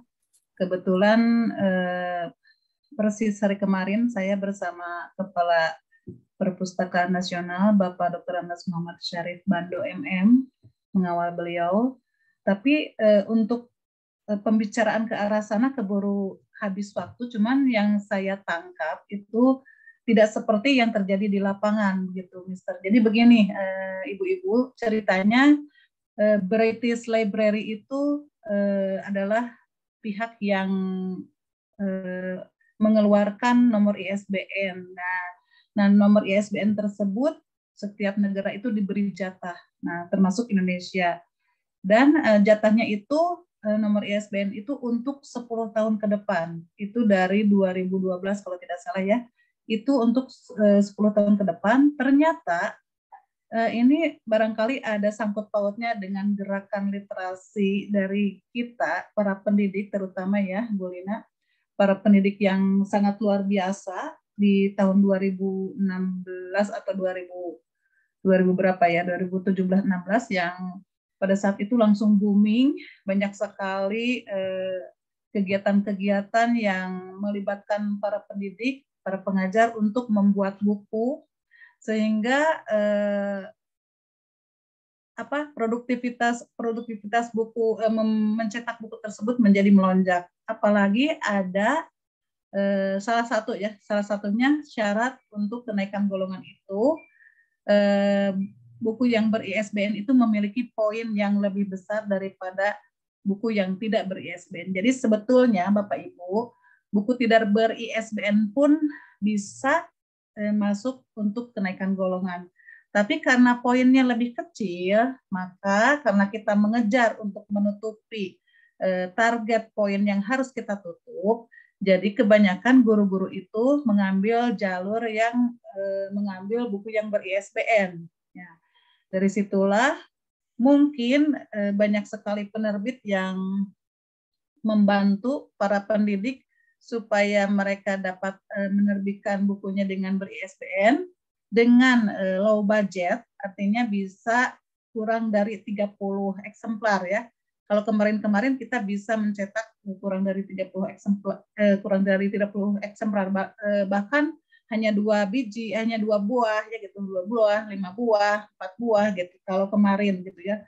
Nah, saking banyaknya nomor ISBN yang harus dikeluarkan oleh Perpusnas, nah akibatnya jatah yang harusnya 10 tahun buat kita itu baru sekitar 4 tahun sudah mulai 4 apa 6 ya, sudah mulai habis gitu. Nah, jadi untuk 4 tahun ke depan itu ISBN harus mencari cara supaya buku yang ber-ISBN itu betul-betul buku yang memang harus melalui seleksi yang ketat. Salah satunya yang sekarang sedang berada di edaran luas, yaitu bukan buku yang antologi, bukan buku sastra, bukan buku. Ternyata buku antologi sendiri juga mereka anggap tidak bisa. Entah itu tim penilainya yang kurang teliti, karena kan antologi bisa oleh keroyokan banyak orang, bisa juga oleh sendiri. Misalnya saya membuat beberapa cerita anak dalam satu buku, kan itu juga sama antologi. Antologi cerpen karya Erni Wardani, antologi puisi karya Ibu Lina, misalnya seperti itu ya. Ternyata kemarin ada kejadian yang punyanya Ibu Risma Lawati asal Bogor itu ternyata ditolak juga itu buku yang sendiri. Jadi sekarang memang ada poin-poin khusus yang pihak Pusnas sendiri yang menentukan bahwa buku tersebut layak ber-ISBN atau tidak. Tapi jangan takut teman-teman, karena nanti kata Bapak Muhammad Syarif Bando akan ada solusinya. Dan sekarang memang untuk percetakan dari tanggal 14 sampai 22 Maret kemarin itu sampai sekarang tidak ada tindak lanjutnya, bahkan di stop terlebih dahulu dan disuruh mengirim ulang email. Artinya mereka sedang memperbaharui sistem bisa jadi, dan juga sedang mempersiapkan teknis yang lebih bagus sehingga ISBN bisa normal seperti sedia kala. Karena ketika saya tanyakan kepada beliau, ternyata bukan seperti itu Bu Erni. Nanti ya akan saya paparkan lebih detail lagi. Jadi kemarin itu baru sampai situ, terus diminta nomor handphone saya. Jadi nanti akan ada perbincangan khusus tentang ISBN. Jadi kalau Bapak Ibu mau misalnya mengikuti mengikuti para sami ya, atau anugerah guru penulis atau guru pegiat literasi, tidak usah harus yang ber-ISBN, tapi QRCBN juga bisa gitu ya.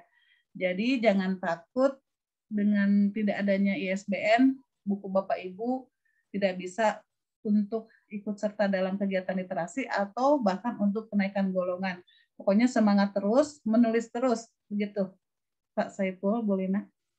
Ya, terima kasih Teh Erni. Bapak dan Ibu, ini juga terkait dengan kelas menulis opini ya. Ini kelas menulis opini ini kita masih menahan karena kita menunggu info terakhir tentang ISBN. Saya mendengar ya, hanya mendengar saja nih pembicaraan. Kebetulan saya juga menjadi PJ menulis beberapa komunitas, beberapa penerbitan. Katanya tunggu 17 Mei, saya nggak tahu ya. Jadi yang maaf nih kalau di sini mungkin di grup ini ada yang ikut menulis opini, mohon bersabar. Jadi kita termasuk yang pada galau. Betul, yang menunggu ya. Pokoknya jangan takut, pasti nanti ada solusi.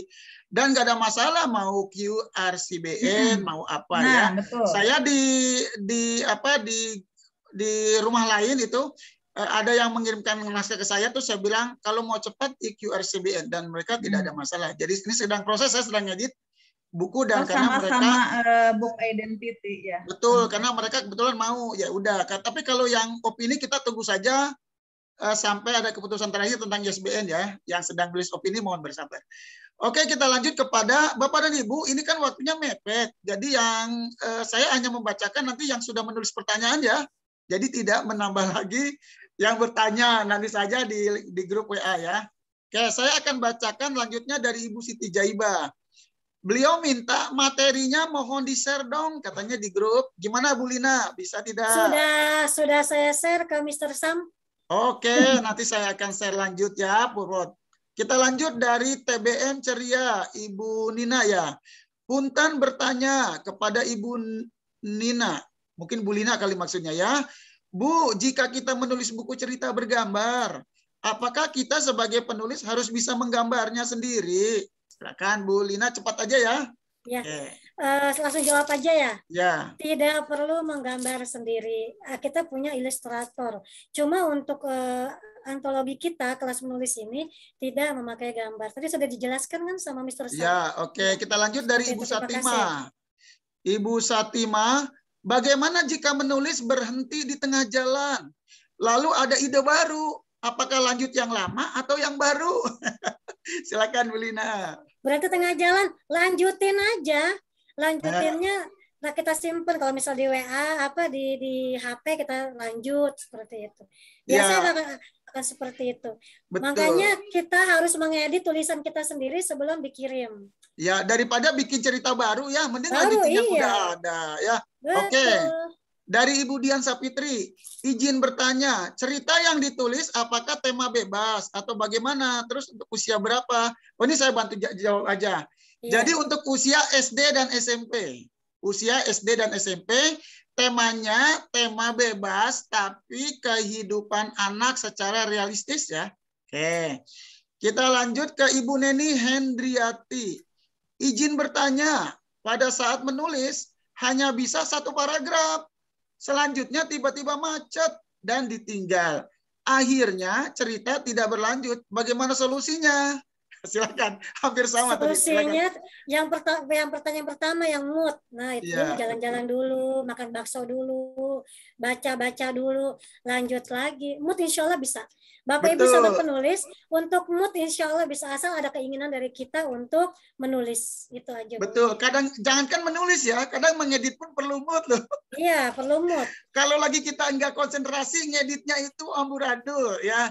Nah, jadi kadang kita ganti pekerjaan lain. Kalau kita sedang menulis, katakan di sini cerita anak, tidak mood, kita sedang menulis puisi, boleh yang puisi dulu ya, nggak ada masalah ya.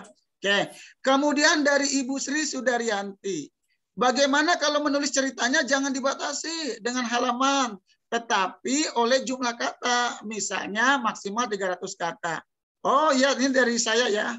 Silakan. Gini Bapak dan Ibu, kalau 2 halaman tuh berapa kata? Nah itu aja hitung ya, minimal 2 halaman berapa kata. Kayaknya kalau 2 halaman sekitar 1.500 ya, kayaknya ya. Ya itu. Jadi kalau 300 kata itu sekitar 1 halaman itu ya. Kalau 300 kata sekitar 1 halaman. Jadi kalau bisa mungkin ya bolehlah 800 kata ya gitu ya. Kalau mau dikata, kalau mau dihitung kata. Biasanya sih katanya kalau menulis memang lebih ilmiah dengan kata ya, dengan jumlah kata tidak dengan halaman. Tapi kalau mau ya kita hitung sekitar 1.000 kata gitu ya, 2 halaman. Boleh nggak? Boleh sampai 4 halaman ya. Berarti sekitar 2.000 kata silakan ya. Oke. Kemudian dari Yaya Kurniasi, Ibu Yaya, izin bertanya, bagaimana trik yang lebih menarik untuk membuat cerita anak? Apakah boleh menggunakan gambar? Silakan Bu Lina, tadi udah dijawab ya. Ya, tadi sudah dijawab. Kalau untuk selain kelas kita silahkan untuk menarik, tapi untuk kelas kita dibatasi ya, Mr. Sam ya. Jadi tidak memakai gambar. Tidak pakai gambar kita. Oke, kemudian mungkin untuk bantu di rumah boleh saja gambar dulu ya. Boleh, ketika Bapak dan Ibu mau nulis boleh gambar dulu, tapi ketika dikirim gambarnya dibuang. Jadi nanti baca lagi ceritanya. Ceritanya baca lagi. Jangan sampai ceritanya itu ada menyebutkan sesuai gambar berikut ini. Ya. Gimana itu dalam rangka menumbuhkan mood sebetulnya. Betul, cara trik menumbuhkan mood silakan ya. Oke, kemudian mungkin foto cucunya ya, foto anaknya, foto tetangganya boleh saja ya. Jadi melihat, jadi timbul imajinasi dari foto itu ya. Boleh silakan. Kemudian dari Ibu Satimah lagi nih. Saya belum pernah menulis cerita. Kiranya mohon ada contoh cerita yang bisa kami pelajari. Bu Lina minta contoh. Bisa browsing di Google. Langsung browsing di Google aja contohnya. Oke, nanti insya Allah ingatkan saya juga akan bantu beri contoh ya, Ibu Satima. Dilanjutkan ya, di grup ya, di grup WA. Saat ya. ini bisa Betul, dosen tadi Bu dulu. Lina karena keterbatasan waktu, jadi contoh secara lisan tadi sudah disampaikan. Kemudian dari Ibu Romlah, izin tanya, untuk semua narasumber jika menulis 2-4 lembar, apakah perlu ada gambarnya? Sudah terjawab ya? Tadi. Tidak perlu. Oke. Dari Ibu Endah Lastiani. Assalamualaikum Pak Saiful. Saya dulu pernah buat cerita Bekasi. Apakah cerita tersebut bisa dipakai atau buat baru? Pakai saja yang lama. Ya, baca lagi. Asal belum pernah diterbitkan di buku. Ya, jangan yang sudah diterbitkan di buku ya Bapak dan Ibu. Tapi kalau yang sudah diupload di Facebook boleh. Yang sudah diupload di mana di di platform online boleh. Asal jangan yang sudah diterbitkan di buku, jangan ya. Tapi kalau yang sudah misalnya sudah di Gulisiana di online-nya boleh di sini karena ini nanti jenisnya buku beda. Jangan dari buku ke buku itu aja isinya, tidak ya. Yang belum diterbitkan apalagi, silakan boleh ya. Oke, kemudian Ibu Siti Jaiba lagi. Sudah terjawab tadi. Ya, apakah dalam cerita anak suara seperti anak? Oh, ini sudah ya, sudah dijawab tadi. Silakan sesuai dengan kebutuhan ya, Bu. Ya. Kemudian Ibu Dian Sapitri, aturan dari Pentigraf sudah dijawab ya, Pentigraf. Bu Endah Meisa, Bu, saya sejak SD suka sekali membaca puisi dan sering mengikuti lomba baca puisi. Hal itu membuat saya tertarik untuk membuat atau mengarang puisi. Namun, karena saat itu saya masih minim kosakata, sehingga saya sering pinjam buku cerita dan kumpulan puisi, buku pantun di perpustakaan sekolah, untuk menemukan kosakata yang menarik dan juga kata kias yang cocok untuk tema puisi yang sedang saya tulis sudah SMP.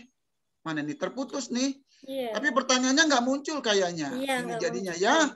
Kayak Ibu Satima. Siap. Oke, ini respon. Nah, dari Ibu Lia Bu Lia nih, Ramalia. Assalamualaikum, izin bertanya. 1. Apa saja tips-tips menumbuhkan ide-ide cerita yang bagus selain banyak membaca?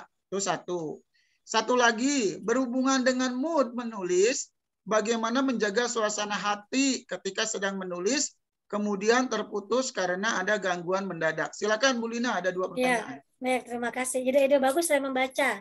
Tadi Mr. Sam sudah mengatakan bisa kita mendengar YouTube atau merekam, kemudian mengamati banyak. Selain membaca kita banyak.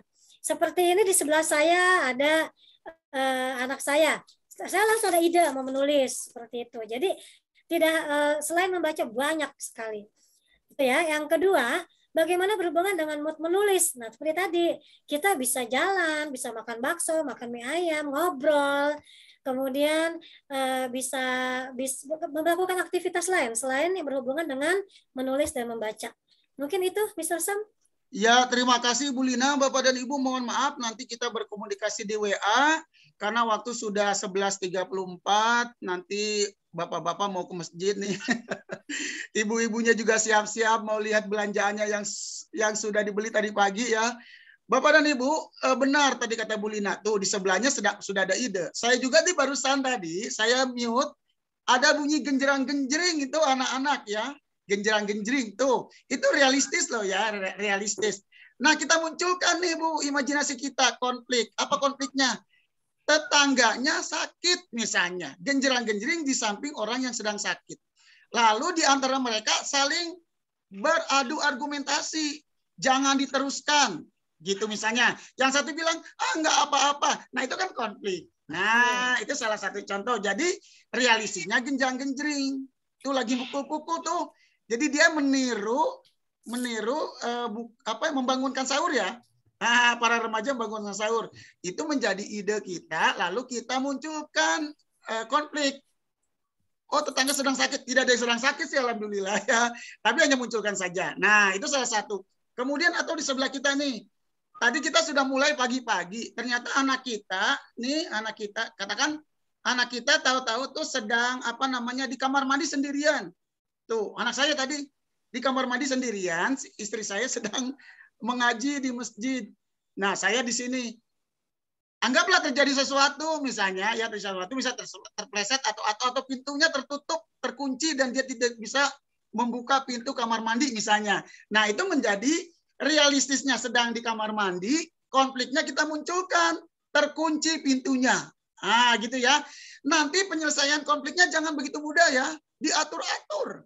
Diatur-atur, jangan begitu mudah, bikin gregetan, usahakan diselesaikan sendiri oleh si anak itu, ya. Nah, di sini timbul pembelajaran karakter positif kemandirian, ya. Nanti kita akan lihat nih judul bukunya apa supaya mengerucut lebih banyak yang mana, ya. Saya sih melihat karakter baik kemandirian yang kita munculkan dari tadi yang kita ingin bahas. Itu saja, saya kembalikan ke Ibu Erni ya, Bu Erni sebagai host. Mohon maaf lebih dan kurangnya, nanti kita diskusi kembali di grup WA. Setelah ini ada kelas Senryu ya, jangan lupa ikut kelas Senryu setelah Lebaran ya, setelah Lebaran sesuai dengan jumlah pendaftar berapa baru kita akan lanjut kelasnya. Senryu itu puisi Jepang yang sangat mudah, tidak seperti haiku ya. Puisi Jepang yang sangat mudah, tidak seperti haiku yang sulit. Ya, mohon maaf sekali lagi. Wassalamualaikum warahmatullahi wabarakatuh. Waalaikumsalam warahmatullahi wabarakatuh. Terima kasih dan kepada narasumber Ibu Lina dan juga moderator Mr. Sam yang sudah memandu acara dengan begitu hebat, lugas, tegas. Dan walaupun lebih beberapa menit ya, tapi mudah-mudahan saya yakin banyak dari ibu-ibu yang masih ingin bertanya, masih ingin mendalami, bahkan ada yang ingin bergabung setelah menonton YouTube, Mister. Nah, Bapak Ibu jangan takut karena nanti akan ada pendampingan di grup ya bersama narasumber dan moderator. Jadi sekali lagi, apabila Bapak dan Ibu masih memiliki pertanyaan yang mengganjal di hati, takutnya jadi batal puasa, boleh nanti dilanjutkan di grup. Kalau misalkan